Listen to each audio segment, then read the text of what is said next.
अस्सलाम वालेकुम रहमतुल्लाहि वबरकातुहू। बिस्मिल्लाहिर्रहमानिर्रहीम। तुलबा, आज के दिन हम इस सबक का दूसरा हिस्सा पढ़ेंगे कि किस तरीके से रगड़ से पैदा होने वाली बर्क हमें हासिल होती है। रगड़ से पैदा होने वाली बर्क को रगड़ने वाली बर्क भी कहते हैं या रगड़ वाली बर्क कहते हैं। ये बार चीज़ों में मौजूद कुल बर्की बार के मुकाबले में कम होती है। तुलबा, इससे पहले के लेक्चर में हमने निगेटिव बर्की बार और मस्बत पॉजिटिव बर्की बार के बारे में मालूमात हासिल की थी और छोटे छोटे 2-3 तजुर्बे भी हमने करे थे। अब इसके आगे हम बढ़ते हैं कि चीज़ों पर ये बहुत कम वक्फे के लिए कायम रहती है। जैसे कि कोई बर्की बार रगड़ने से जब पैदा होती है तो उस चीज़ पर वो काफ़ी कम वक्त पर ठहरती है, रुकती है।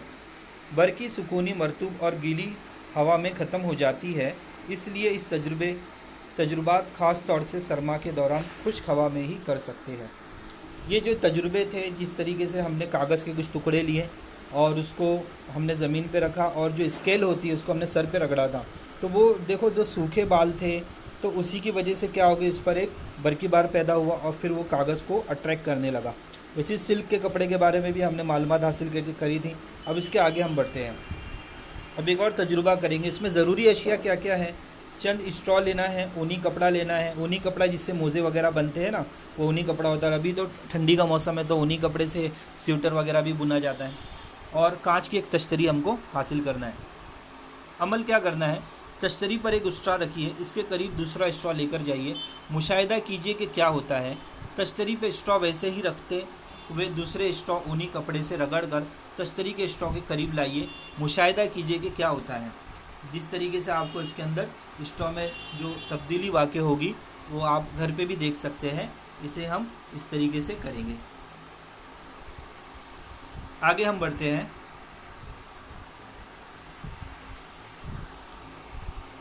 करीब दूसरा स्ट्रॉ ले जाइए, मुशाहिदा कीजिए। तश्तरी पे स्ट्रॉ वैसे ही रहने दें, दूसरा स्ट्रॉ ऊनी कपड़े से रगड़ कर तश्तरी के स्ट्रॉ के करीब लाइए। एक स्ट्रॉ को इसी तरीके से रखना है, दूसरे स्ट्रॉ को ऊनी कपड़े से हमें रगड़ना है। मुशाहिदा कीजिए कि क्या होता है। दोनों स्ट्रॉ को एक साथ ऊनी कपड़े से रगड़कर इसमें से एक स्ट्रॉ तश्तरी पे रखिए, दूसरा स्ट्रॉ उसके करीब लाइए, मुशाहिदा कीजिए कि क्या होता है। अब तश्तरी का स्ट्रॉ वैसे ही रहने दीजिए, जिस कपड़े पर स्ट्रॉ रगड़ा गया था वो तश्तरी के स्ट्रॉ के करीब लाइए। आगे ऊपर के तमाम तजुर्बात के मुशाहिदात झैल के जदोल में लिखना है हमें। गैर बारदार स्ट्रॉ के करीब बारदार स्ट्रॉ लाया गया तो कशिश हुई या उसके दफ़ा हुआ या अलग अलग चले गए दोनों। दूसरा, मुशाबा बारदार स्ट्रॉ दूसरा स्ट्रॉ करीब ला गए तो क्या हुआ। जैसे कि आप मकनातीस लेते हो तो देखो पॉजिटिव जब रहेगा तो वो कभी आपस में करीब नहीं आएगा। जब पॉजिटिव निगेटिव होगा तो वो क्या होगे, कशिश करेंगे, चिपक जाते हैं, जो मकनातीस जिसे लौल चुमक भी बच्चे कहते हैं। उसी तरीके से इसका स्ट्रॉ में भी आप ये नतीजा बता सकते हो कि क्या क्या अमल हो रहा है। बारदार स्ट्रॉ जिस पर रगड़ा गया वो मुखालिफ बारदार कपड़े करीब लाए गए तो क्या अमल हुआ। ये तुलबा ये आप घर पे भी कर सकते हो। बर्की बारदार अशिया गैर बारदार अशिया को कशिश करती है, यानी कि जो गैर बारदार अशिया होगी जिस पे रगड़ नहीं है और जो बारदार होगी जिस पे रगड़ किया गया है, जैसे कि वो स्ट्रॉ पे रगड़ की गई, तो वो क्या होगा, आपस में कशिश होगी। मुशाबा बर्की बारों में दफ़ा का अमल और गैर मुशाबा बर्की बारों में कशिश का अमल होता है। बारदार अशिया की जांच के लिए दफ़ा की कसौटी इस्तेमाल होती है। उसी तरीके से थर्माकोल की गोलियां या राई के दाने एक प्लास्टिक की बोतल में लेकर बोतल को ज़ोर से हिलाइए। दाने एक दूसरे से दूर जाने की कोशिश करते हैं लेकिन बोतल से चिपक जाते हैं, ऐसा क्यों। थर्माकोल जिसमें कोई भी चीज़ पैक की जाती है वाइट कलर का होता है, तो उसको जब हम निकालते हैं थर्माकोल को, देखो गोल गोल तरीके से सफ़ेद कलर का होता है, तो उसको क्या करना है, गोलियां राई के दाने एक प्लास्टिक की बोतल में लेना है, बोतल को ज़ोर से हिलाना है। बोतल को क्या करेंगे, हम हिलाएंगे, दाने एक दूसरे से दूर जाने की कोशिश करते हैं लेकिन बोतल से चिपक जाते हैं। क्यों चिपकेंगे, क्योंकि उसमें एक बर्की बार उसके अंदर आ गया, मस्बत या मनफी, तो वो क्या करेगा, जो गैर बारदार जो बोतल है उसके ऊपर क्या करता है, वो चिपक जाता है। नेक्स्ट एक्सपेरिमेंट क्या है, एक प्लास्टिक के कंगे से रगड़िए, एक प्लास्टिक के कंगे को कागज़ से रगड़िए। अब इस कंघे को दूसरे गैर बारदार कंघे के करीब लाइए। कंघा कागज़ के टुकड़ों को करीब लाइए। क्या होता है, बिल्कुल वो चिपक जाता है। इंशाल्लाह जब स्कूल चालू होगी तो हम ये छोटे छोटे तजुर्बे आपको क्लास के अंदर करा सकते हैं। बिल्कुल ही आसान तजुर्बे होते हैं। अमाला के ज़रिए बरकाना।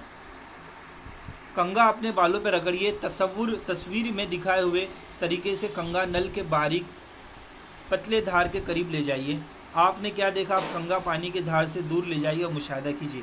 जिस तरीके से आपको दिखाई देता है कि जैसा ही आप क्या करोगे, इसको करीब लेके आओगे ना, तो ये इसको अपने करीब लेके आता है। किसको, पानी को अपनी डायरेक्शन में ये लेके जाता है। तो इसके अंदर जो है, जैसे कंघी को आपने जब रगड़ा था तो वो रगड़ने की वजह से उसमें बरकी बार पैदा हो गई, और जैसे ही आप उसको लेके जाते हो पानी के करीब, तो वो क्या करता है, पानी को अपनी तरफ कशिश करता है, क्योंकि इसके अंदर बरकी बार पैदा हो चुका है। इब्तिदा में पानी की धार गैर बारदारी होती है। मनफी बारदार कंघा करीब लाते ही पानी की धार के सामने कंघे के हिस्से के मनफी बार के ज़र्रात दूर ढकेले जाते हैं। मनफी बार की कमी से पानी की धार का इतना हिस्सा मज़बत बारदार बन जाता है। कंघा मनफी है और पानी की धार मज़बत है। इन मुख्तलिफ बरकी बार की कशिश की वजह से पानी की धार कंघे की जानिब खींचती है। बिल्कुल ही आसान है। हर तजुर्बे का एक ही रिज़ल्ट है कि मज़बत मनफी को खींचेगा और मनफी मज़बत को खींचेगा। आपके बिल्कुल समझ में आ जाना चाहिए। इससे पहले जो कंघा का तजुर्बा किया उसके अंदर भी वही चीज़ थी, और अभी जो हमने पानी का तजुर्बा किया उसके अंदर भी वही चीज़ थी। आगे हम बढ़ते हैं। कंघा दूर हटाते ही पानी की धार के मनफी बार के ज़रा दोबारा अपनी जगह आ जाते हैं, यानी कि वापस से पानी क्या हो जाएगा, स्ट्रेट नीचे की तरफ बहेगा। मज़बत और मनफी बार की तादाद मसावी होती है, इसलिए पानी की धार मुतदिल होकर कंघे की जानिब उसकी कशिश रुक जाती है। अब हमें क्या क्या चीज़ ज़हन नशीन करना है। अच्छा, इस तरीके से आप गुब्बारे को भी कर सकते हैं। देखो, जैसे का बर्थडे वगैरह होता है बच्चों का, तो वो बच्चे क्या करते हैं, गुब्बारे को फुलाते हैं, फुग्गा जिसे बोलते हैं, फुलाते और सर पे रगड़ते हैं। रगड़ने के बाद जैसे ही हम उसको दीवार पे लगाते हैं तो क्या होता है, वो फूल बिल्कुल दीवार पे चिपक जाता है। कोई गोंद वगैरह लगाने की हमें ज़रूरत नहीं होती। इसे चीज़ को याद रखना, गैर बारदार या मुतदिल चीज़ पर मज़बत और मनफी बार मसावी तादाद में होते हैं। पानी की धार पर कोई बार नहीं होता। अमाला के ज़रिए शय में पैदा शुदा बरकी बार तब ही कायम रहेगा जब तक कोई बारदार करीब लेके आएंगे। इसी तरीके से गुब्बारे का भी तजुर्बा हमें करना है। और सोन वज़नी बरकी नुमा, इसके अंदर भी एक तजुर्बा हम करेंगे। तुलबा, आज के लिए आप ये तजुर्बात को अपने घर पे ज़रूर कीजिए। बिल्कुल आसान तजुर्बा है। ये गुब्बारे का तजुर्बा भी बिल्कुल आसान है कि इसको आप जब कशिश करोगे रगड़ने के बाद में, तो वो एल्यूमिनियम की, देखो मैं आपको पढ़ के सुनाता हूँ। एक ट्यूबलाइट की नली लेना है, अंधेरे में रखिए। ये जो है तजुर्बा आप घर पे बिल्कुल मत कीजिए। ये इंशाल्लाह जब स्कूल शुरू होगी तो मैं कराने की कोशिश करूँगा, क्योंकि इसके अंदर जो है जो एल्यूमिनियम का इस्तेमाल है। तो ये तजुर्बा इंशाल्लाह हम नेक्स्ट लेक्चर में मैं आपको समझाने की कोशिश करता हूँ। आप लोग मेरे चैनल को सब्सक्राइब कीजिए और घर पे पढ़ाई ज़रूर कीजिए और अपनी कॉपी मुकम्मल कीजिए।